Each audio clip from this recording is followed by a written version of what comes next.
Let us take care of our rights, and we therein take care of our prosperity. Slavery is ever preceded by sleep.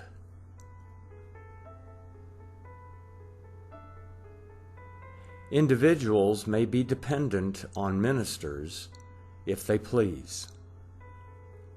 States should scorn it, and if you are not wanting to yourselves, you will have a proper regard paid you by those to whom, if you are not respectable, you will be contemptible.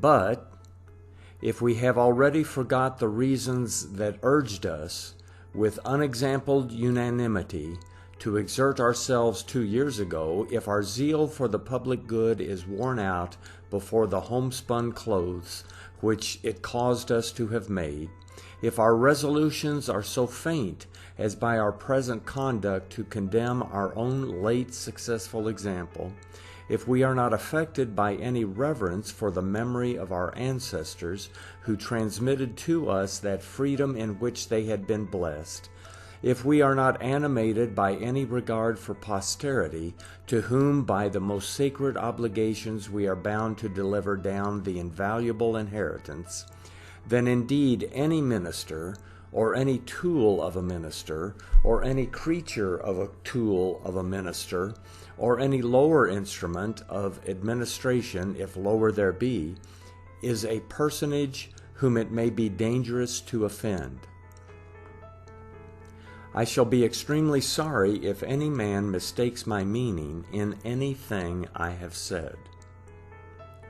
Officers employed by the Crown are, while according to the laws they conduct themselves, entitled to legal obedience and sincere respect.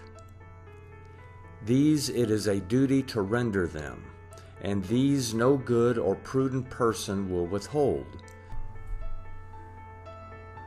But when these officers, through rashness or design, desire to enlarge their authority beyond its due limits, and expect improper concessions to be made to them from regard for the employments they bear, their attempts should be considered as equal injuries to the Crown and people, and should be courageously and constantly opposed. To suffer our ideas to be confounded by names on such occasions would certainly be an inexcusable weakness, and probably an irremediable error. We have reason to believe that several of His Majesty's present ministers are good men and friends to our country, and it seems not unlikely that by a particular concurrence of events we have been treated a little more severely than they wished we should be. They might not think it prudent to stem a torrent.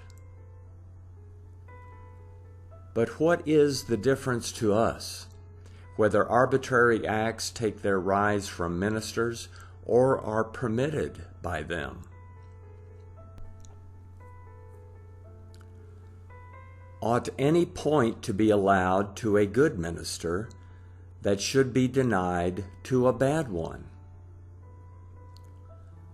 The mortality of ministers is a very frail mortality.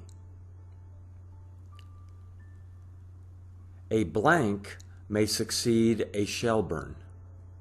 A blank may succeed a Conway.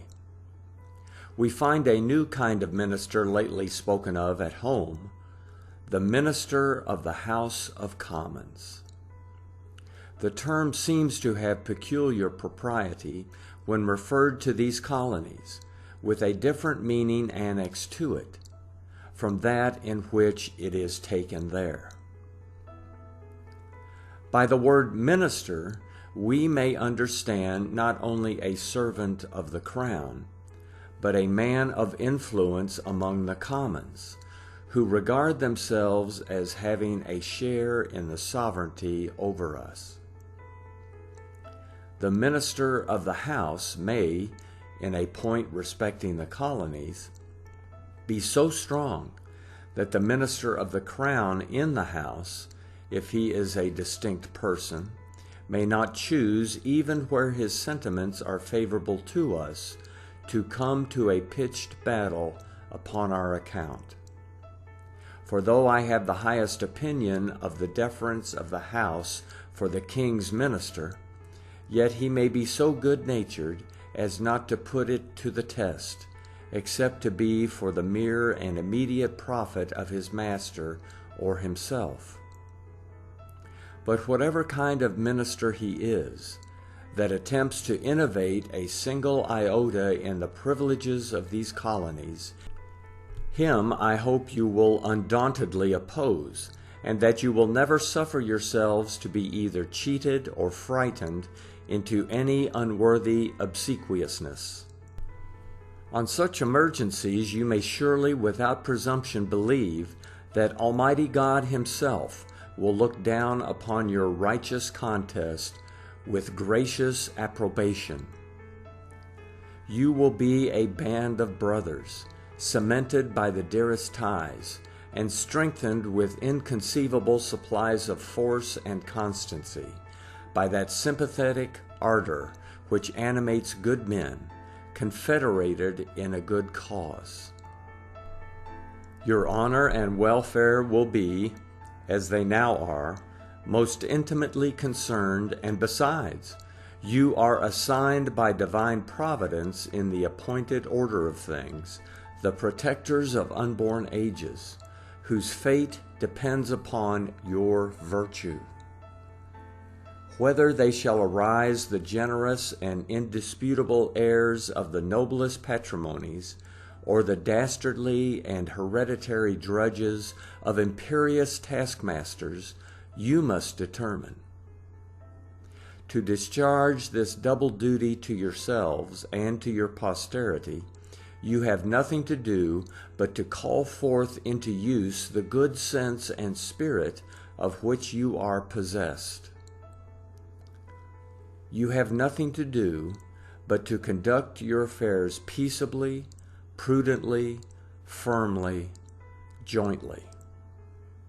By these means you will support the character of free men, without losing that of faithful subjects, a good character in any government, one of the best under a British government.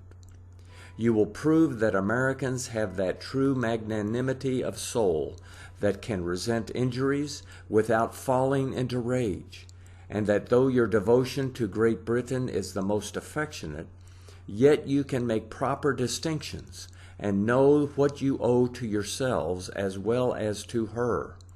You will, at the same time that you advance your interests, advance your reputation. You will convince the world of the justice of your demands and the purity of your intentions, while all mankind must, with unceasing applauses, confess that you indeed deserve liberty, who so well understand it, so passionately love it, so temperately enjoy it, and so wisely, bravely, and virtuously assert, maintain, and defend it. Certe ego libertatem, quae mihi a parente meo tradita est, experiar. Verum id frustra an ob rem faciam, in vestra manu situm est, Quirites. For my part, I am resolved to contend for the liberty delivered down to me by my ancestors, but whether I shall do it effectually or not depends on you, my countrymen. How little soever one is able to write, yet when the liberties of one's country are threatened, it is still more difficult to be silent.